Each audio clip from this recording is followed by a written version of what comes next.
Ready start. अध्यक्ष Maharaj. Para.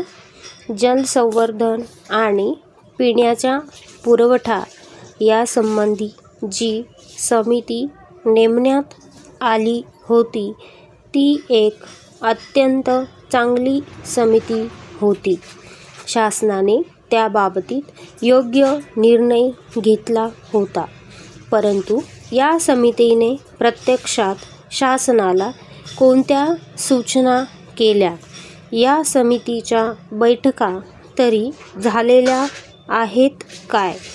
तसे असेल तर दोन्ही सभागृहाच्या संयुक्त समितीसमोर या समितीच्या काही शिफारसी विचारार्थ ठेवण्यात आल्या होत्या काय? या संदर्भात काही उल्लेख नाही. माझे माहितीप्रमाणे वस्तुस्थिती अशी आहे की या समितीची एकही बैठक झालेली नाही.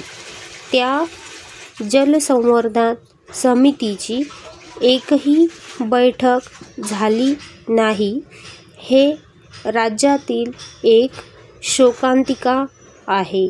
वास्तविक पाहता या जलसंवर्धन समितीकडे काही सुधारणा यावयास पाहिजे होत्या.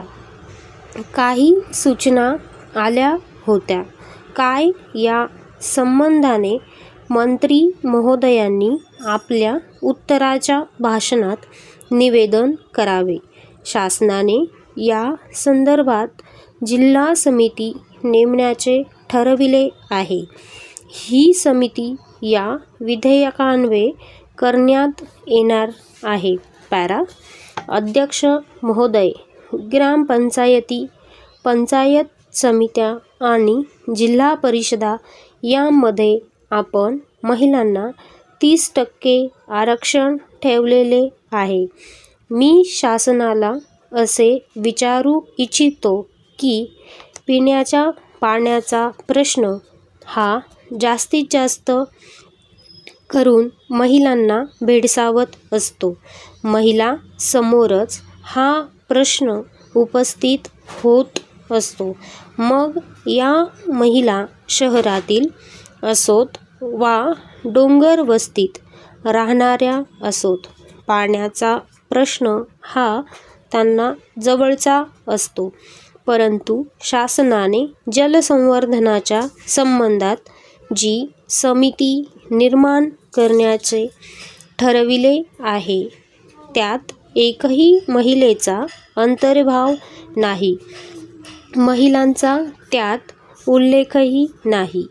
ग्रामीण पातळीवरील महिलांना तर डोक्यावर हंडे घेऊन पिण्यासाठी पाणी आणावे लागते. पुरुष पाण्यासाठी कधीही हंडे घेऊन जाताना दिसत नाहीत. यावरून आपल्याला स्पष्ट होईल की या पाण्याचा प्रश्न हा महिलांना फार मोठ्या प्रमाणात भेडसावणारा आहे. म्हणून माझी मागणी आहे की या समितीवर शासनाने महिला सदस्य घेणे फार आवश्यक आहे. स्टॉप.